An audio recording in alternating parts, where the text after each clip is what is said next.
स्वागत है आप सभी का हमारे YouTube चैनल में। आज आपके लिए लेकर के आए हैं एनटीपीसी का पिछला पेपर, उसका पार्ट नंबर 183। इससे पहले हम बहुत सारे पार्ट्स करवा चुके हैं और पूरा का पूरा क्वेश्चन पेपर हमने सॉल्व करवाया है। अगर आपने नहीं देखा तो प्लेलिस्ट हमने बना दिया है, वहां से आप देख सकते हो। दोस्तों, आज हम जो वीडियो में कवर करेंगे, हम लगातार जो कुछ सीरीज चला रहे हैं अभी फिलहाल 4-5 जो पिछले आपने देखे होंगे, उसमें से मैथ्स और रीजनिंग को हम कवर कर रहे हैं।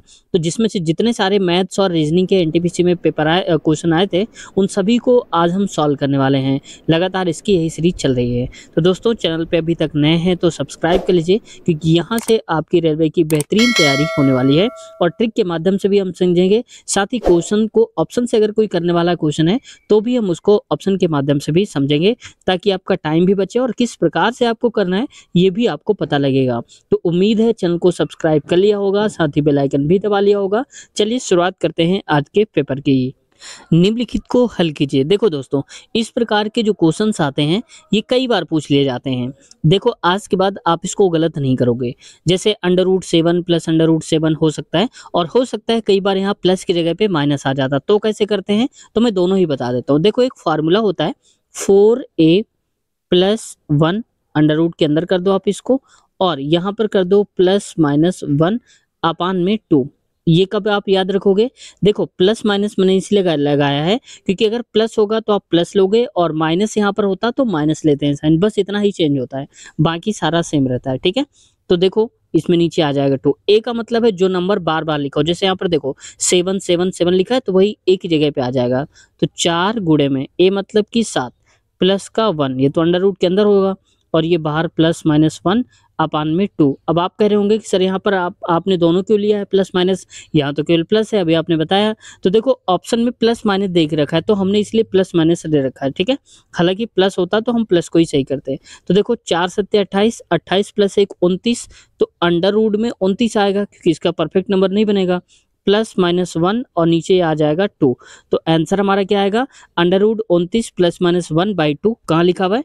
ऑप्शन नंबर इसका बी, सेकंड वाला, यही करेक्ट आंसर हमारा हो जाएगा। देखिए, बीच में एक क्वेश्चन आ गया है जीके का, तो मैंने बता दिया। पंचमहल का निर्माण किसने करवाया था? अकबर ने बनवाया था पंचमहल को। कहाँ पर? फतेहपुर सीकरी में। अच्छा, आप लोग बताओ कि ताजमहल के निर्माण किसने करवाया था और कहाँ पर स्थित है ताजमहल? निम्नलिखित आंकड़ों की माध्यिका और बहुलक ज्ञात कीजिए। देखो दोस्तों, माध्यिका की मैं एक ट्रिक बताने वाला हूँ आपको। जैसे देखो, दिया है 2, 3, 5, 7 ऐसे करके नंबर्स दिए हैं। कितना भी बड़ा नंबर दिया हो, कितने ही डिजिट दिया हो, इससे मतलब नहीं है आपको।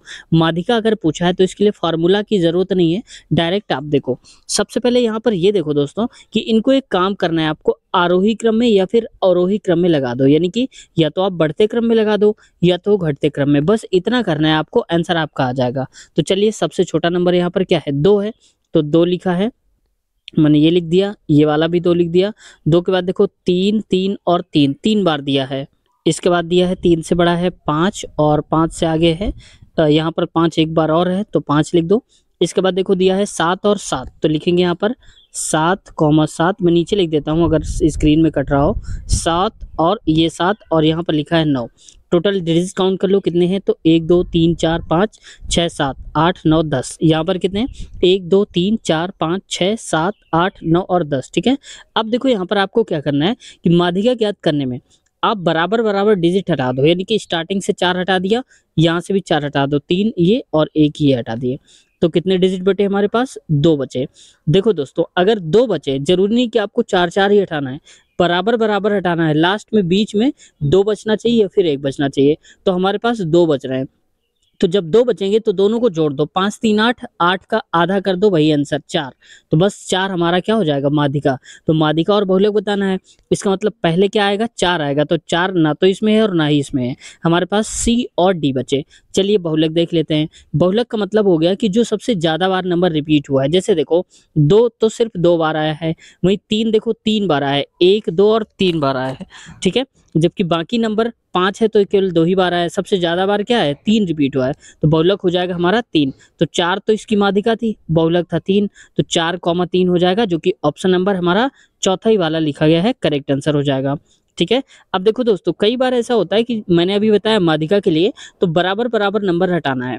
यहाँ से मान लो 3 हटा दिए, यहाँ पर एक डिजिट अगर बचेगा, जैसे मान लो यहाँ 5 बचता तो हमारा आंसर 5 हो जाता, लेकिन 2 बचेंगे तो दोनों को जोड़ के आप आधा करोगे, ठीक है। ये भी आप याद रख, कोई फार्मूले की जरूरत नहीं, वो सारा हटाओ फार्मूला वार्मूला। इसमें आप क्या है कि क्रम में मत जाया करो, जैसे कहोगे आप 67 है इसके पहले तो 66 आना चाहिए था। देखो ऐसा नहीं है, क्योंकि यहाँ पर मैथ्स और रीजनिंग के ही केवल हम ले रहे हैं, बीच वाले क्वेश्चन हम छोड़ रहे हैं जीएस जीके के, क्योंकि वो क्वेश्चन हम ऑलरेडी करवा चुके हैं पिछले पार्ट्स में, आप देख लेना, ठीक है।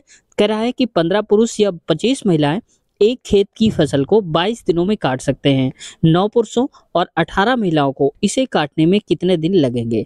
तो क्वेश्चन जब कभी ऐसा आ जाए या बच्चे आ जाए, महिलाएं कुछ भी आ जाए, तो आप सबसे पहले देखो यहाँ पर क्या लिखे, 15 पुरुष को मैं लिख देता हूँ मेल, ये बराबर है, या का मतलब है बराबर, 25 महिलाएं मतलब वुमेन है। तो इसको अगर आप काटोगे तो 5 3 15 और 5 25, यानी कि हम कह सकते हैं 3m बराबर हो जाएगा 5 वोमेन के।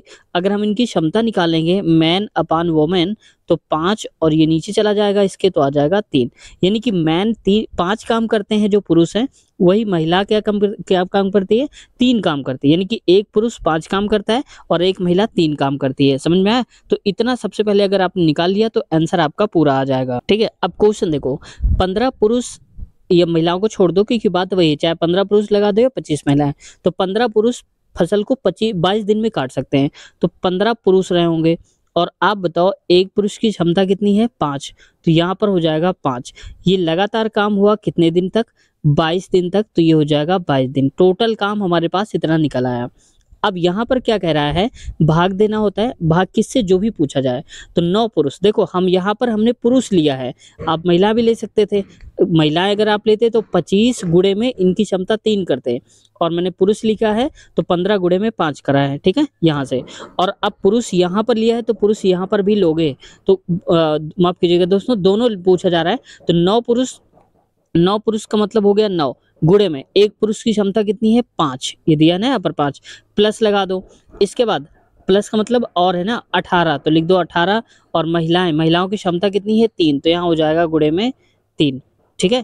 इसको आप सॉल्व कर लो। तो देखो 15 पना 75, चलो इसको ऐसे ही रहने दो, मत काटो, 15 5 और गुणे में 22, ठीक है। नीचे आ जाएगा 9 पना 45 प्लस का 18 त्रिक 54, तो 45 54 आप जोड़ दो। इसको मैं वैसे ही लिख देता हूँ ऊपर वाले को 15, गुणा क्यों नहीं करा रहा हूँ, क्योंकि काटने में आसानी हो जाएगी, गुणे में 22 है। नीचे वाला कितना आया था, तो 5 4 9 हो गया, और 5 4 9 99, 11 से काटो, 11 दूनी 22 और 11 3 11 99 आ जाएगा, ठीक है। 3 त्रिका 9 और 3 पचे 15, इतना आ जाएगा। तो 5 दूनी 10 और 10 पना 50, या 5 गुणे 5 पचम 25 हो गया, 25 गुणे 2 50 हो गया, तो 50 बटे में 3 आ जाएगा। इसको आप काट लो, 3 एकम 3, नीचे तो खत्म ही हो गया, और यहाँ पर देखो अभी तो पूरा कटा नहीं, ऊपर देखो 3 एकम 3, फिर यहाँ पर बचा 2, तो 3 छंग 18 हो जाएगा, तो 3 छंग 18, ऊपर क्या बचा 2 और नीचे आ जाएगा 3, तो 16 सही 2/3 आएगा दोस्तों, जो आंसर होगा इसका, जो कि ऑप्शन नंबर पहले में ही दे के रखा गया है, करेक्ट, यही आंसर हमारा हो जाएगा। अगला है, सोहन को अपने पुराने पंखे को 1500 में बेचने पर 20% की हानि हुई। अगर उसने 1500 का पंखा बेच दिया है तो 20% की हानि हो गई है। उसे उस पंखे को किस मूल्य पर बेचना चाहिए ताकि उससे 20% का लाभ हो। देखो 1500 का बेच दिया तो 20% की हानि हो गई, लेकिन अब अगर क्या हो, कितने रुपए में बेचे कि 20% का लाभ हो। तो सबसे पहले हमें ये देखना है कि हानि कितनी हुई है, 20%। अब परसेंट हटता है तो नीचे आ जाता है 100, तो यहाँ 100 0 0 2 पंचे 10, यानी कि लिख सकते हो 1/5। अब देखो दोस्तों, अगर वो 5 रुपए का खरीदा था उसने, तो 1 रुपए कम मिला, क्यों कम, क्यों, क्योंकि हानि हुई है। तो कितने रुपए मिले होंगे, 4 रुपए, 5 रुपए, 5 का खरीदा था, यानी कि सीपी हमारे साथ 5 और एसपी विक्रय मूल्य सेलिंग प्राइस 4 रुपए, हमारे हिसाब से 4 रुपए में बेचा गया है, और क्वेश्चन के हिसाब से 15 रुपए में, तो 4 की वैल्यू हो जाएगी 1500, ठीक है। तो अगर हम 5 की वैल्यू निकालें, चलो काट लो पहले इसको, तो ये हो जाएगा 4 3 12, 3 बचेगा तो 30 हो जाएगा, 4 सत्ते 28, तो 4 पंचे 20, यानी कि 375 आएगा। हमें निकालना है 5 की वैल्यू। 5 की वैल्यू क्यों, क्योंकि हमें पता चल जाएगा कि हमने खरीदा कितने का था, तो ये 5 से आप मल्टीप्लाई करा दो, ठीक है, बात समझ में आ गई। अब कह रहा है 20% का लाभ होना चाहिए, तो 20% का लाभ, 20% का लाभ मतलब कि 20% को 1/5 लिख सकते हो कि नहीं लिख सकते हो। अब हमें लाभ चाहिए तो 6/5, यानी कि हम बेचेंगे 6 रुपए को, और अभी वैल्यू है 5 की, तो रियल में जो वैल्यू है दोस्तों वो है 5 रुपए की। इसको हम 1 ना बोलकर अब 5 बोलेंगे, ठीक है। मैंने शॉर्ट कर दिया है इसलिए आप समझ जाना। 5 और गुणे में 6, 6 रुपए की बेचेंगे तो 6 कर दो, 5 से 5 कट गया, अब 6 से मल्टीप्लाई करा दो। तो ये हमारे पास आंसर आ जाएगा दोस्तों यहाँ से 375 गुणे में 6, तो 6 पंचे 30, 6 सते 42, 42 3 45 और 6 18 4 हो जाएगा 22, ठीक है। तो 2250 रुपए का बेचना चाहिए दोस्तों, जो कि ऑप्शन नंबर चौथे में दिया है, ठीक है। तो उम्मीद है समझ गए होंगे। अगर आपको फिर भी कंफ्यूजन है तो आप लोग इसको डायरेक्ट ये किया करो, जैसे मैंने बताया था हानि हुई है तो 20% को 1/5 लिख सकते हैं, हानि का मतलब 4/5 लिख सकते हो। तो सबसे पहले हमने 4 की वैल्यू निकाल ली जो कि 15 दिया है, अब आप 5 की वैल्यू निकाल लो। अब जो भी 5 की वैल्यू आप निकालोगे वो 20% का लाभ, 20% का लाभ मतलब 1/5 लिखेंगे और लाभ मतलब 6/5। तो जो भी आप इसका 5 निकालोगे वो इसी का 5 है, 6 की वैल्यू आप निकाल देना गुणा करा के वेन। उस वेन आरेख का चयन करें जो निम्नलिखित वर्गों के बीच के संबंध को सर्वोत्तम ढंग से निरूपित करता है, जैसे लकड़ी, फर्नीचर और कुर्सी। तो देखो जरा ध्यान से, यहाँ पर जो फर्नीचर है उसके अंतर्गत क्या आता है, लकड़ी ये आती है, यानी कि लकड़ी का ही तो फर्नीचर बनता है। अगर मैं ये मान लूँ यहाँ पर कि ये एक क्या है, लकड़ी है पूरी की पूरी, उसके अंदर ये फर्नीचर है, तो जितने भी फर्नीचर और फर्नीचर को एफ मान लेता हूँ, लकड़ी को एल मान देता हूँ। तो जितनी भी लकड़ी होती हैं, जितने भी फर्नीचर होते हैं सभी लकड़ी के बने होते हैं। वहीं पर देखो कुर्सी, तो कुर्सी हो सकता है लकड़ी की हो सकता है प्लास्टिक फाइबर की हो, कुछ भी हो सकता है, तो जरूरी नहीं, लेकिन कुछ हिस्सा हो भी सकता है। तो हम कुछ इस प्रकार से कर देंगे, फर्नीचर के अंतर्गत वो भी आता है, ठीक है। तो अगर लकड़ी की होगी तो फर्नीचर में आएगा, और हो सकता है प्लास्टिक की होगी तो इधर वाला में आ जाएगी। तो इसको हम कुर्सी को के मान लेते हैं।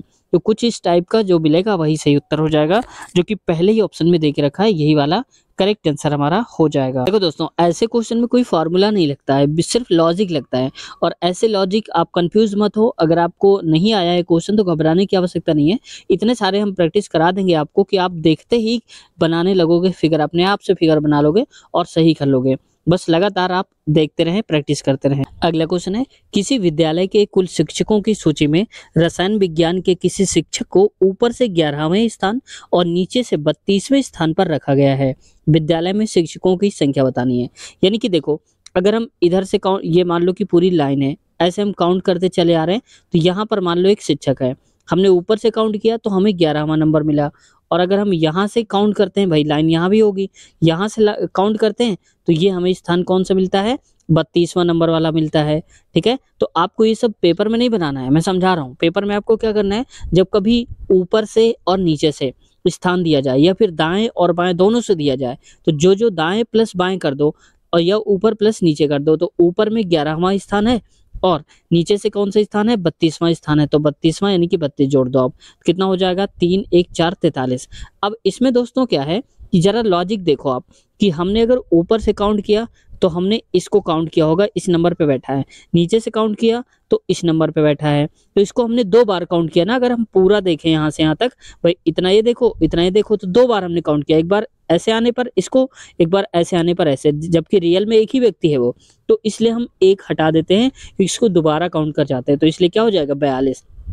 अब पेपर में आपको ये भी नहीं करना, तो क्या करना है, आप हमेशा दायां प्लस बायां या ऊपर प्लस नीचे करके एक हटा दिया कर, वही आंसर। जैसे 11 और 32 हो गया 44, 11 और 32 हो गया 43, तो 43 में एक हटा दो 42, बस वही आंसर हो जाएगा, जो कि ऑप्शन नंबर दूसरा करेक्ट आंसर हो जाएगा, ऑप्शन नंबर बी। यानी कि अगला क्वेश्चन, एक महिला का परिचय देते हुए सोहन ने कहा, वह मेरे ससुर की बेटी के बेटे की मौसी की माँ है। उस महिला का सोहन की बेटी के साथ क्या संबंध है, ये बताना है। देखो दोस्तों, जब कभी ऐसा क्वेश्चन आए ब्लड रिलेशन, रिश्ता बताने वाला, तो आप अपने ऊपर रख कर देखा करो। यानी कि कह दो कि आपके ससुर की जो बेटी होगी, तो आपके ससुर की बेटी कौन होगी, आपकी वाइफ होगी। भाई आप उनके पिता को ससुर ही तो बोलोगे, तो इसका मतलब आपकी क्या होगी, वाइफ होगी। और बेटी के बेटे यानी कि आपकी वाइफ के बेटे, यानी कि आपका बेटा भी होगा, तो आपके बेटे की मौसी, तो आपके बेटे की मौसी कौन होगी, इसका मतलब कि जो आपकी वाइफ है उसकी ही कौन होगी, बहन होगी, की माँ है। तो आपके मान सकते हो कि जो आपके वाइफ होगी उसकी माँ, और बेटे की मौसी वो भी माँ ही होगी। यानी कि आपके जो साढ़ू साहब होंगे उनकी जो वाइफ होगी और आपकी वाइफ होगी, उन दोनों की जो माँ है वो आपकी क्या होंगी, सास होंगी कि नहीं होंगी, ठीक है। और इनके जो पति होंगे वो ससुर होंगे। अब कह रहा है उस महिला का सोहन की बेटी के साथ क्या संबंध है, सोहन की बेटी यानी कि आपकी बेटी। तो आप बताओ, आपके जो ससुर जी हैं, आपकी बेटी क्या बोलेगी आपके ससुर को, क्या बोलेगी? अब ये देखो आपके जो ससुर जी हैं या आपके सास जो हैं, तो जो सास हैं वो क्या है? आपकी वाइफ की माँ है। तो आप अपनी मम्मी की मम्मी को क्या बोलते हो? नानी ही तो बोलते हो। तो यही सही उत्तर हो जाना चाहिए। ऑप्शन नंबर इसका तीसरा नानी। तो देखो नानी ऑप्शन तीसरा दिया भी है। अच्छा आप लोग बताओ, आपके पिता के बहन की जो बेटी होगी वो आपकी क्या लगेगी? आपके पिता की बहन की बेटी आपकी क्या लगेगी, ये बताना है। कथन कह रहा है भारत सरकार को क्रिकेट के अतिरिक्त अन्य खेलों को भी बढ़ावा देना चाहिए। यानी कि जो हमारी भारत सरकार है वो जो क्रिकेट के खेल हैं उसके अलावा और भी जो हमारे देश में खेल होते हैं उनको बढ़ावा दिया जाना चाहिए, केवल क्रिकेट को ही नहीं दिया जाना चाहिए।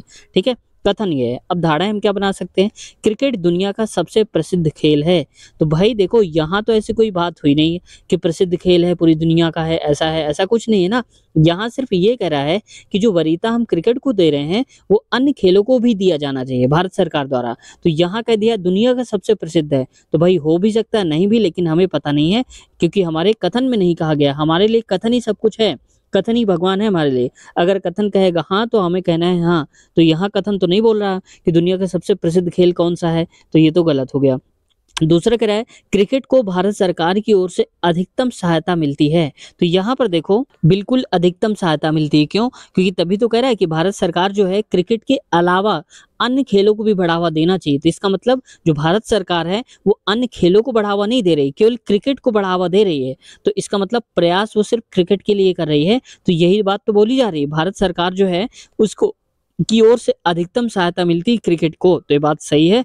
ऑप्शन इसका दूसरा सही उत्तर हो जाएगा। तो कहाँ है?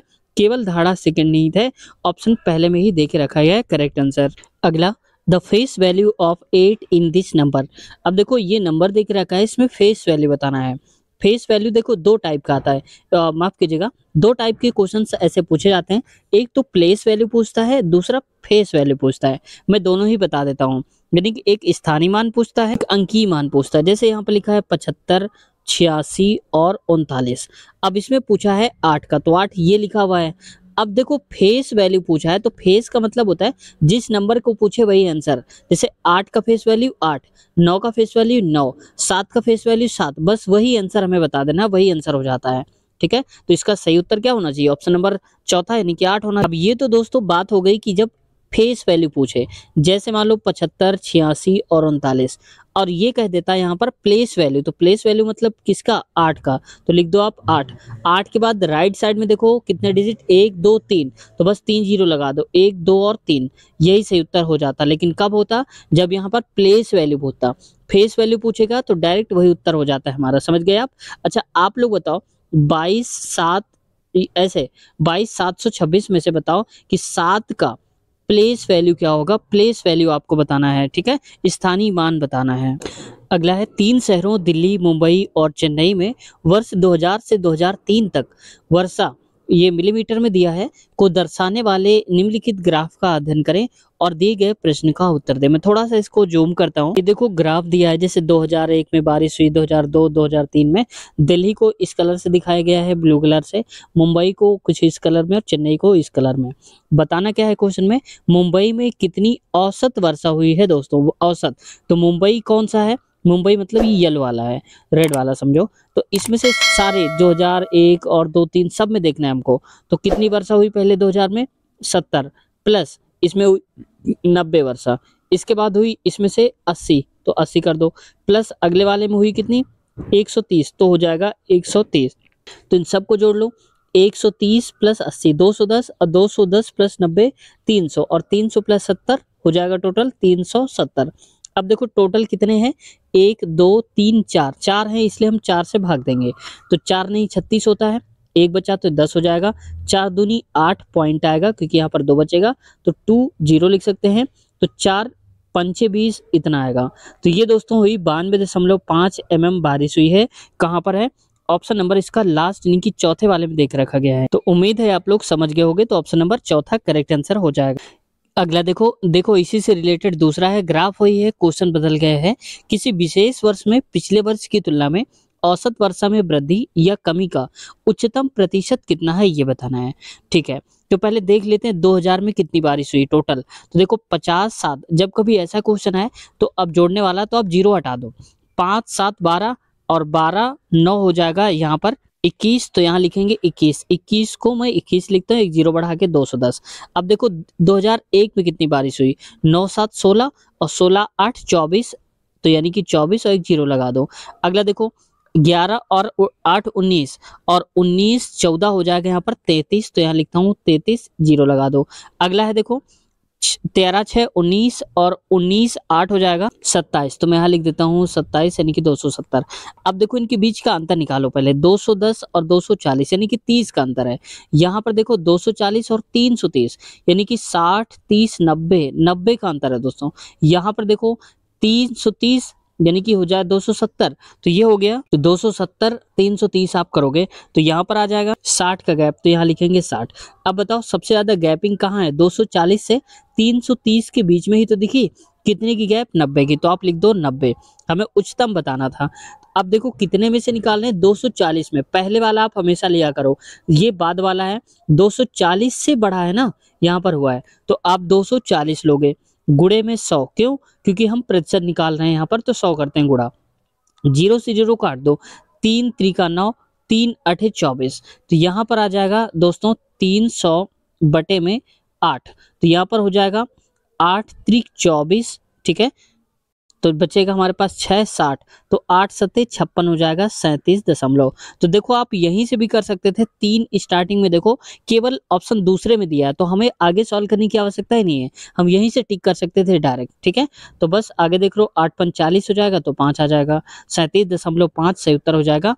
ऑप्शन नंबर इसका दूसरा वाला करेक्ट है। देखो फिर वही ग्राफ दिया है, क्योंकि 3 से 4 क्वेश्चन 5 क्वेश्चन भी आ सकते हैं इस ग्राफ से, लगातार एक ही ग्राफ है, क्वेश्चन बदल रहा है, तो ग्राफ पढ़ने की आवश्यकता नहीं है।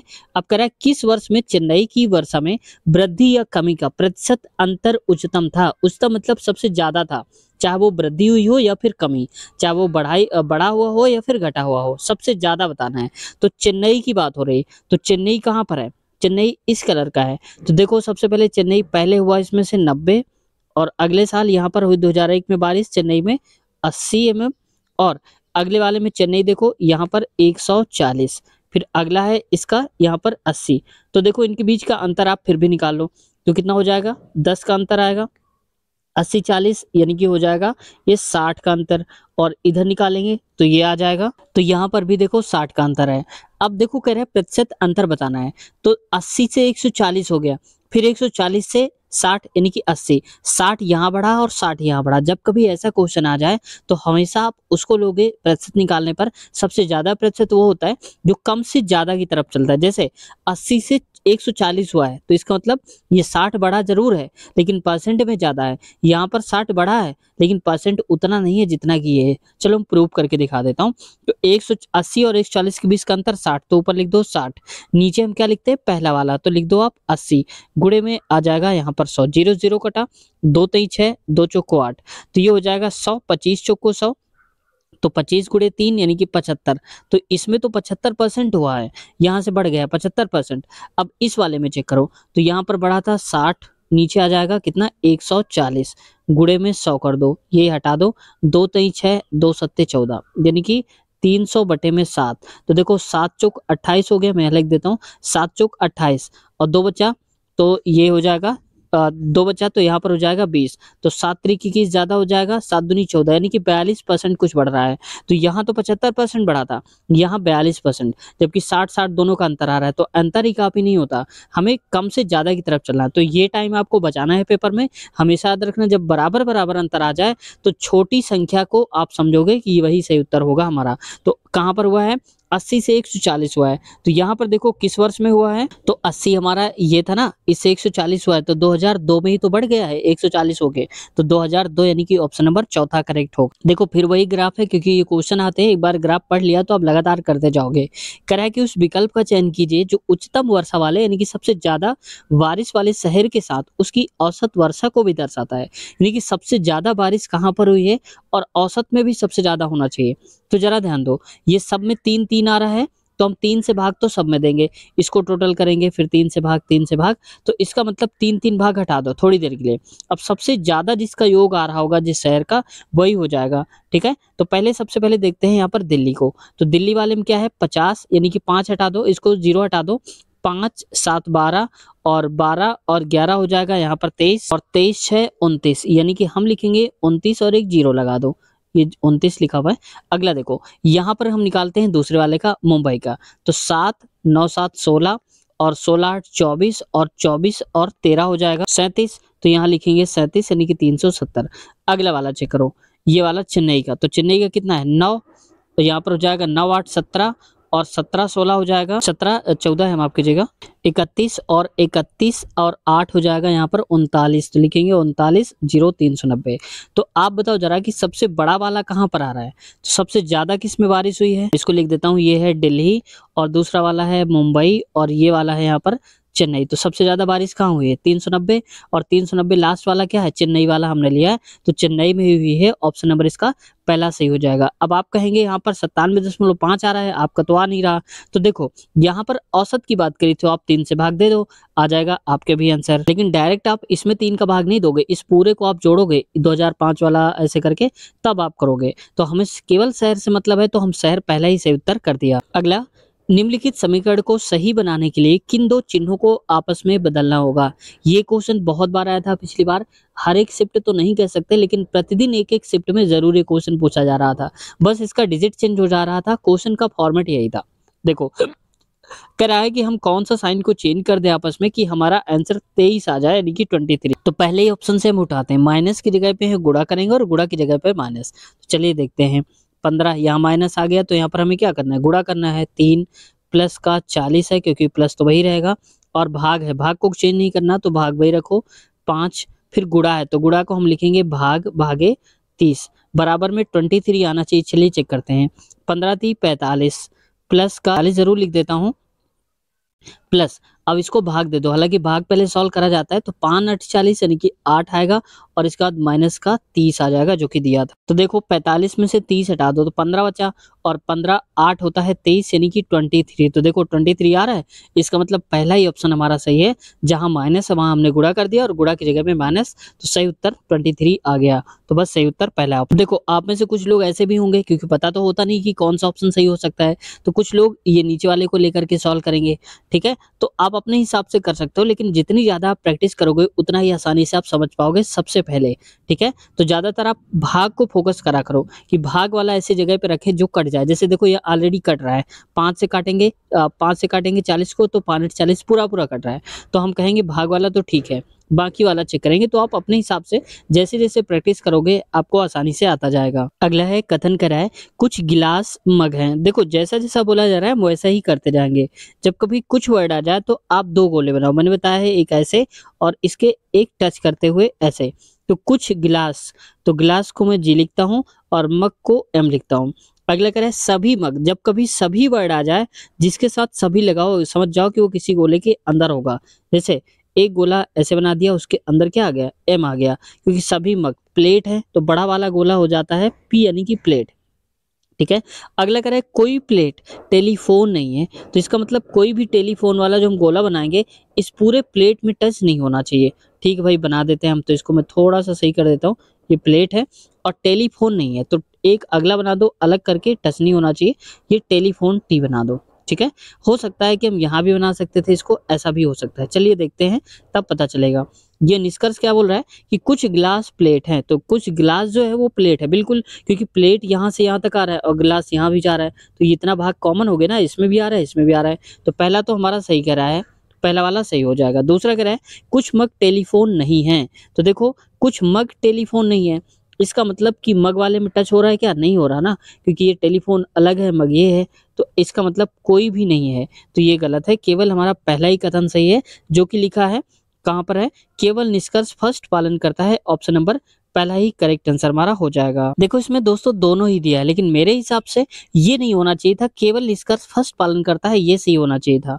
आप लोग बताना कि आपके हिसाब से क्या होना चाहिए था, क्योंकि अगर मैं इसको यहाँ कहीं पर बना देता हूँ, मान लो यहाँ बना दिया, तो ये तो प्लेट में टच हो गया ना, तो कुछ प्लेट यहाँ पर हो जाएंगी टेलीफोन हो जाएंगी, जो कि यहाँ पर कह रहा है कोई प्लेट टेलीफोन नहीं है, ठीक है, तो मेरे हिसाब से ये सही होना चाहिए था। आपके हिसाब से क्या होना चाहिए, आप लोग कमेंट सेशन में बताना। मैं पढ़ूंगा आप सभी के कमेंट्स और पढ़ता भी हूँ डेली। तो देखते हैं किसने क्या जवाब दिया है।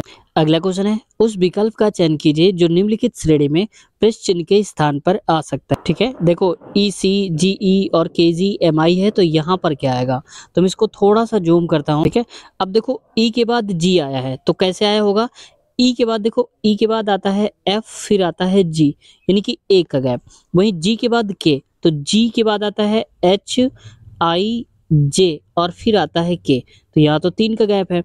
फिर K के बाद M में देखो KL और M, 1 का गैप। तो यहाँ से एक बात याद आई कि यहाँ के बाद हम 1 का गैप, फिर 3 का गैप, फिर 1 का गैप, फिर 3 का गैप, तो इसके आगे 3 का गैप होगा। तो M के बाद क्या आता है NOP और फिर आता है Q, तो ये 3 हट जाएंगे तो Q आएगा स्टार्टिंग में। तो देखो ऑप्शन चौथे में ही Q दिया है, यहीं से आप टिक कर सकते थे।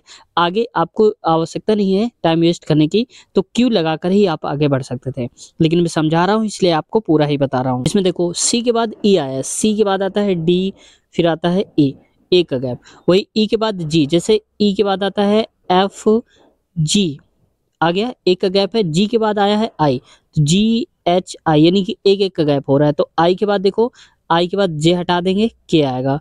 तो Q स्टार्टिंग में आ रहा था, K आ रहा था, QK आ जाएगा, जो कि चौथे ऑप्शन में दिया गया, और यही सही उत्तर हमारा हो जाएगा। अगला कह रहा है कथन, यदि A क्रिकेट टीम XYZ में होता है तो XYZ विश्व में अजेय टीम होती।